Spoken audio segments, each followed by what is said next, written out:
Founded in 1856. Survived the American Civil War. Survived 2 world wars. Survived the Great Depression, the 2008 financial crisis, and a dozen recessions.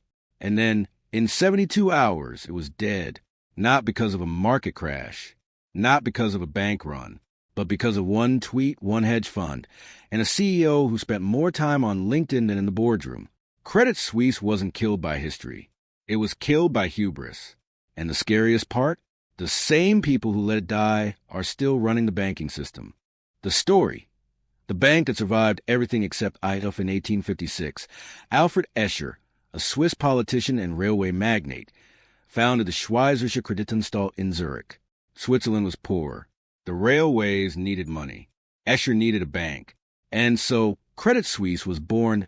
IT financed the Gotha Railway through the Alps, an engineering miracle that connected Northern Europe to Italy. It financed Swiss industrialization. It survived the panic of 1907, the crash of 1929, and the devastation of World War II while Swiss neutrality kept its doors open. By 2006, Credit Suisse was the second largest bank in Switzerland, managing $1.2 trillion in assets. It had offices in 50 countries. It employed 47,000 people. It was too big to fail. It was too Swiss to fail. And then it failed. The death didn't start on a trading floor. It started in a hedge fund office in New York. Archegos Capital Management was run by Bill Huang, a former Tiger management analyst who had already been banned from Wall Street for insider trading. In 2020, Huang was running a family office with $20 billion in assets, heavily leveraged through total return swaps, complex derivatives that let him bet on stocks without actually owning them. Credit Suisse was one of his prime brokers, alongside Goldman Sachs and Morgan Stanley. In March 2021, Viacom CBS announced a stock offering. The price dropped. Archegos bets went wrong. Margin calls came. And here's where the story turns. Goldman Sachs and Morgan Stanley saw the danger first. They sold Archegos positions immediately. They limited their losses. They survived. Credit Suisse? They hesitated. They waited. They hoped. By the time they acted, Archegos was already dead, and Credit Suisse was holding $5.5 billion in losses. The bank's risk management team had been warning about Archegos for months. The warnings were ignored. The CEO, Thomas Gottstein, later admitted he didn't even know the full extent of exposure until it was too late. $5.5 billion. Gone in one weekend. But Archegos wasn't beginning. It was just the loudest symptom of a disease that had been eating Credit Suisse for a decade. In 2015, the bank had been fined $2.6 billion for helping Americans evade taxes. In 2019, it was caught spying on its own former executives who had defected to rival UBS, a scandal that led to the suicide of its COO, Pierre-Olivier Bouet.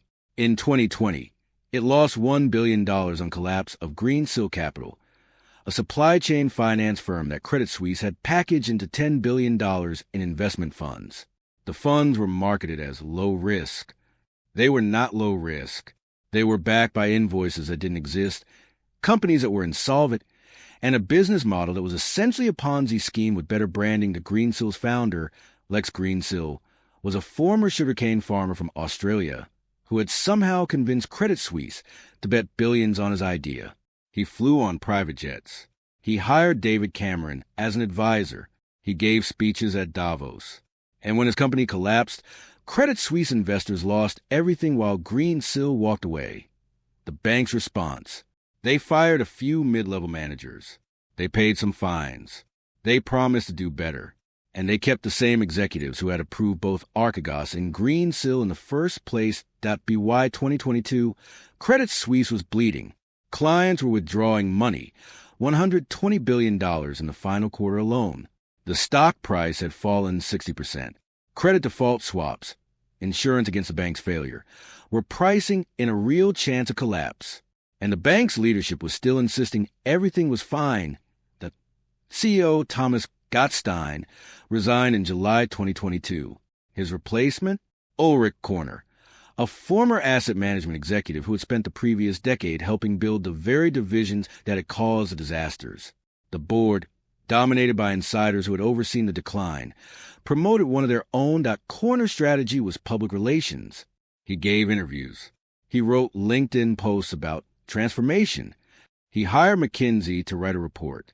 He cut 9,000 jobs, but kept the same risk models, the same incentive structures, the same culture that had rewarded short-term profits over long-term survival. And then in October 2022, one tweet changed everything. Saudi National Bank had become Credit Suisse's largest shareholder in 2022, investing $1.5 billion to stabilize the bank. On October 3, 2023, the chairman of SMB, Almar Al-Qaderi, was asked in a Bloomberg interview whether SMB would increase its stake in Credit Suisse. His answer? The answer is absolutely not, for many reasons outside the simplest reason, which is regulatory and statutory. That was it. 9 words. Absolutely not. Within hours, Credit Suisse's stock fell 30%. Depositors panicked. The bank's CDS spreads, the cost of insuring against its default, spiked to levels not seen since the 2008 crisis. Credit Suisse had $100 billion in deposits. In 48 hours, clients withdrew $10 billion. In 72 hours, the Swiss government had intervened.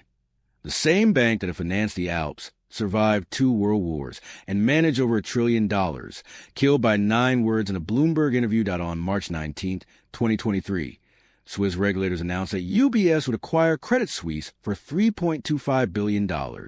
Not $32 billion. Not $13 billion. $3.25 billion. Less than the value of the bank's real estate alone. The deal was forced through without shareholder approval. $17 billion in Credit Suisse bonds at 1 contingent convertibles were wiped out entirely. Bondholders, who should have been senior to shareholders, got nothing. Shareholders got pennies. The Swiss government changed the law overnight to make it happen. They called it a merger. Everyone else called it a nationalization by another name. Credit Suisse.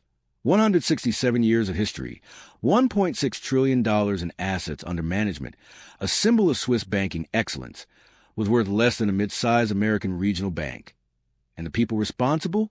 Thomas Gottstein retired with a $12 million pension. Ulrich Korner kept his job at UBS. The board members who approved Archegos and Greensill, most kept their seats. The regulators who missed every warning, still regulating. The only people who paid were the 50,000 employees who lost their jobs, the bondholders who lost $17 billion, and the Swiss taxpayers who guaranteed $100 billion in liquidity to make the deal happen. I think about Alfred Escher sometimes, the man who built a bank to finance railways through mountains, who believed that Swiss precision and Swiss neutrality could create something permanent, something that would outlast wars, depressions, and revolutions. He was wrong about permanence, but he couldn't have predicted the arrogance of modern finance.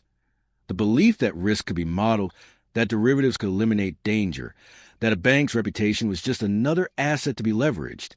He built something to last centuries. The people who killed it couldn't think past the next quarter's earnings call. Credit Suisse didn't die because of Archegos. It didn't die because of Greensill. It didn't die because of one tweet. It died because for 15 years, its leaders chose bonuses over balance sheets, spin over substance, and LinkedIn posts over actual leadership. They survived history's greatest test and failed history's simplest one, the test of character. Today, the Credit Suisse name is being erased from buildings, from business cards, from memory. UBS is digesting the corpse, selling the parts, keeping what works. The 167-year history is just a footnote now. A cautionary tale, a warning that even the oldest institutions can be killed by the newest arrogance. And the scariest part? The same people who ran Credit Suisse are still running banks. The same risk models that failed are still being used. The same incentive structures that rewarded short-term gambling are still paying out. The next Credit Suisse is already out there, posting on LinkedIn, hiring McKinsey, telling everyone that this time is different. IT never is. The bank that survived wars, depressions, and revolutions was killed by a tweet. And the banking system that let it happen is still pretending everything is fine.